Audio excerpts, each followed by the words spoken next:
देश के national security adviser यानी कि एनएसए अजीत डोभाल की रणनीति के मुताबिक ही अपने अंजाम तक पहुंचा है। यानी इस ऑपरेशन की सारी स्ट्रेटजी अजीत डोभाल ने बनाई थी। ये इतना टॉप सीक्रेट ऑपरेशन था कि आखिरी मिनट तक टारगेट्स की जानकारी सिर्फ अजीत डोभाल को ही दी गई थी। समझिए आप।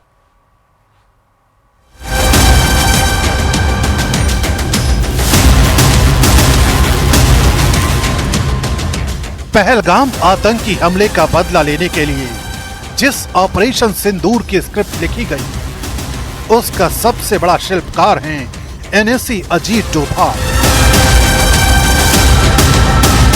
न्यूज 18 इंडिया के हाथ लगी मेगा एक्सक्लूसिव जानकारी के मुताबिक ऑपरेशन सिंदूर से जुड़े सारे टारगेट्स की जानकारी बेहद सीक्रेट थी।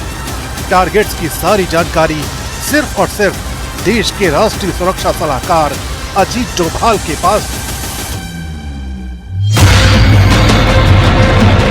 ये अजीत डोभाल की ही रणनीति थी कि डिफेंसिव और ऑफेंसिव दोनों पर बराबर काम किया गया। यानी ये तय किया गया कि अगर हमला किया गया तो जवाब देने की रणनीति क्या होगी। सूत्र बताते हैं कि ऑपरेशन सिंदूर के आखिरी वक्त तक किन टारगेट्स को हिट करना है, ये जानकारी सिर्फ अजीत डोभाल के पास थी। उन्होंने कई टारगेट्स की लिस्ट बनाई थी जिन्हें सुरक्षा बल के साथ साझा किया गया था, लेकिन हाई लेवल गोपनीयता बनाए रखने के लिए 2 घंटे पहले लक्ष्यों को बदल दिया गया। यानी अजीत डोभाल के अलावा कोई नहीं जानता था कि 6 से 7 मई की रात भारतीय सेना पाकिस्तान में किन टारगेट्स को हिट करने वाली है। सूत्रों के मुताबिक बहावलपुर और मुरीद के जैसे लक्ष्य पहले से तय थे, लेकिन आतंकवाद के आकाओं और पाकिस्तान की सेना को यह संदेश देना जरूरी था कि भारतीय सेना की पहुंच से कोई टारगेट दूर नहीं है। खबर है कि ऑपरेशन के लिए 2 फेज तय किए गए। पहले चरण में आतंकवादी ढांचे को खत्म करना, मसलन लश्कर-ए-तैयबा, जैश-ए-मोहम्मद जैसे समूहों से जुड़े आतंकी ठिकानों, लॉजिस्टिक हब पर हमला करना था। जबकि दूसरे चरण में पाकिस्तान की सेना ने खुले तौर पर जवाबी कार्रवाई का समर्थन किया तो बॉर्डर पोस्ट, ड्रोन बेस और दूसरे महत्वपूर्ण सैन्य ठिकानों को निशाना बनाना था। खास बात ये कि इस दौरान रियल टाइम इंटेलिजेंस का सहारा लिया गया। अजीत डोभाल ने सर्जिकल एक्यूरेसी तय करने के लिए भारत के हाईटेक इंटेलिजेंस सिस्टम का इस्तेमाल किया। ह्यूमन इंटेलिजेंस मुख्य रूप से एमआई जैसी एजेंसियों से हासिल की गई, यानी वो जानकारी जो खुफिया एजेंट एक दूसरे से साझा करते हैं। ह्यूमन इंटेलिजेंस ने पीओके और पाकिस्तान के पंजाब में आतंकी ठिकानों की स्थिति की जानकारी दी। तकनीकी तौर पर इस जानकारी को पुख्ता करने के लिए इसरो का इस्तेमाल किया गया, जिससे लक्ष्यों की वैधता तय की जा सके और आम नागरिकों के नुकसान की संभावना को कम किया जा सके। इस दौरान सबसे ज्यादा चौंकाने वाली बात जो सामने आई वो थी पहले ही दिन पाकिस्तानी रडार और तकनीकी सिस्टम में चीन की मौजूदगी पाई गई, जिसने खुले तौर पर पाकिस्तान का समर्थन किया। यानी ऑपरेशन सिंदूर के दौरान अजीत डोभाल ही वो व्यक्ति थे जिन्होंने न सिर्फ अपने अनुभव का सटीक इस्तेमाल किया, बल्कि किसी भी गोपनीय जानकारी को बाहर नहीं जाने दिया। ऑपरेशन सिंदूर से जुड़ी एक और अहम खबर। भारतीय सेना का दावा है कि पाकिस्तानी सेना ने 8 मई को अमृतसर के स्वर्ण मंदिर पर हमला करने की कोशिश की थी, लेकिन भारत के एयर डिफेंस सिस्टम ने पाकिस्तान के मिसाइल हमलों को पूरी तरीके से नाकाम कर दिया। इस खबर के सामने आने के बाद से पाकिस्तानी सरकार और सेना बुरी तरीके से बौखला चुकी है। इधर स्वर्ण मंदिर के मुख्य ग्रंथी ने भारतीय सेना को मंदिर परिसर में एयर डिफेंस गन तैनात करने की इजाजत दे दी है।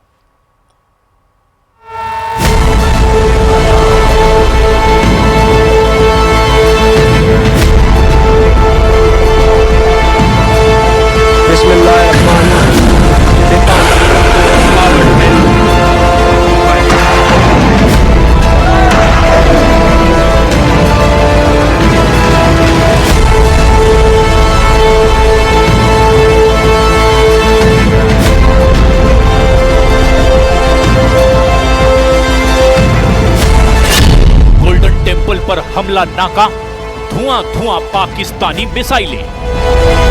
6 मई की आधी रात से लेकर 10 मई के पूरे दिन तक पाकिस्तान की सीमा को बिना पार किए भारतीय सेना ने ऐसे अचूक हमले किए जिसने पाकिस्तान में मौजूद आतंकी संगठनों को पूरी तरह से तबाह कर दिया।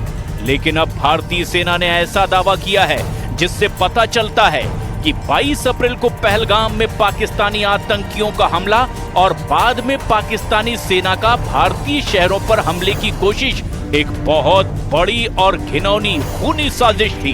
पता चला है कि पाकिस्तानी सेना ने अमृतसर में स्वर्ण मंदिर पर बहुत बड़ा मिसाइल और ड्रोन हमला किया था, जिसे भारतीय सेना ने पूरी तरह से नाकाम कर दिया। भारतीय सेना का दावा है कि 8 मई को पाकिस्तानी सेना ने गोल्डन टेम्पल को टारगेट करके मिसाइलें दागी थी, जिसे भारतीय सेना के अचूक एयर डिफेंस सिस्टम ने पूरी तरह से तबाह कर डाला। पाकिस्तान भारत के सबसे पवित्र धार्मिक स्थल और सिखों के सबसे पवित्र तीर्थ स्थलों में से एक अमृतसर के गोल्डन टेम्पल पर हमला क्यों करना चाहता था, उसे जानकर आप हैरत में पड़ जाएंगे। चीन और तुर्की के मिसाइल और ड्रोन के दम पर पाकिस्तान ने 8 मई को घिनौनी साजिश की थी। उसकी एक एक परत भारतीय सेना और खुफिया एजेंसियों ने अब खोल कर रखी है।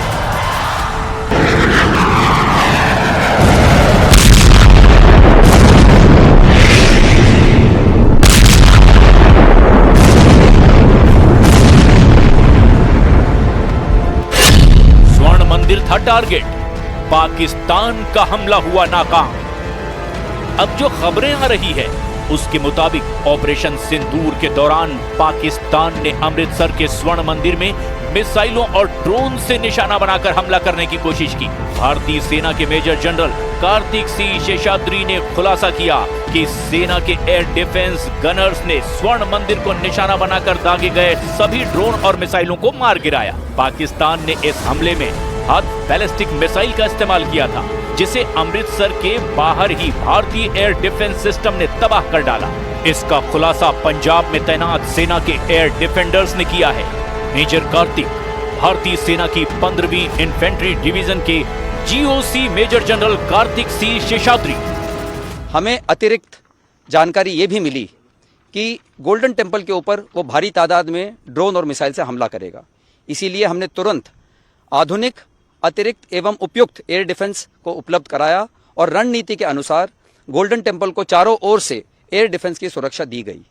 8 मई की सुबह को अंधेरे में पाक ने अनुमान अनुसार ड्रोन और मिसाइल के जरिए से सभी सैन्य एवं सिविल ठिकानों पे और खास तौर पे गोल्डन टेम्पल पे भारी तादाद से ड्रोन का हमला किया। क्योंकि हम इसके लिए तैयार थे, तो भारतीय सेना के आर्मी एयर डिफेंस के सतर्क और सशक्त योद्धाओं ने पाकिस्तान के नापाक इरादों को पूरी तरीके से ध्वस्त करते हुए ड्रोन और मिसाइल हमले को पूरी तरह से विफल कर दिया। पाकिस्तान ने अमृतसर के गोल्डन टेम्पल पर निशाना बनाकर जो मिसाइल दागी, उसे भारतीय एयर डिफेंस ने हवा में ही तबाह कर दिया। भारतीय सेना के जवानों ने पंजाब में इसे मार गिराया। पाकिस्तानी ड्रोन और मिसाइलों के मलबे भी वहां पर दिखाई दिए। भारतीय सेना ने आकाश मिसाइल सिस्टम और L-70 वायु रक्षा बंदूकों जैसी प्रणालियों से पाकिस्तानी हमलों को पूरी तरह से नाकाम कर दिया। 15 इन्फेंट्री डिवीजन के GOC major general Kartik Singh Sheshadri के मुताबिक भारतीय एयर डिफेंस सिस्टम पाकिस्तानी हमलों पर बहुत भारी साबित हुए। कुछ ऐसी खबरें भी है कि पाकिस्तान ने हमले के लिए अपनी बैलिस्टिक मिसाइल हद का भी इस्तेमाल किया था, जिसे भारतीय सेना ने तबाह कर दिया।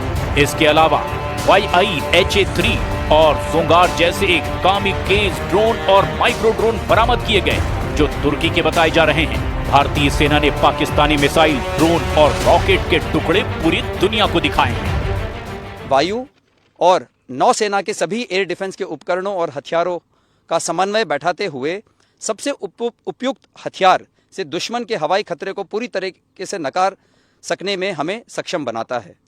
हमारे आर्मी एयर डिफेंस के पास दिन और रात और अलग अलग दूरी पर वार करने वाले हथियार, कंधे से फायर करने वाला मिसाइल से लेकर automated vehicle based mobile targeting missile system भी शामिल है। भारतीय सेना के मुताबिक पाकिस्तान ने अमृतसर के साथ साथ जम्मू, श्रीनगर, पठानकोट, जलंधर, लुधियाना, चंडीगढ़ और भुज को भी निशाना बनाया था। उसने इसके साथ साथ भारत के और शहरों पर भी हमले की कोशिश की थी। भारतीय सेना के आकाश मिसाइल सिस्टम और L-70 डिफेंस गन ने पाकिस्तान के खिलाफ अहम भूमिका निभाई। भारतीय सेना ने ऑपरेशन सिंदूर के दौरान पहले आतंकी ठिकानों को तबाह किया था, लेकिन इसमें पाकिस्तानी आर्मी ने एंट्री ले ली और उसने भारत पर हमले की कोशिश की। हालांकि भारतीय सेना ने जवाबी कार्रवाई करते हुए उसे काफी नुकसान पहुंचाया।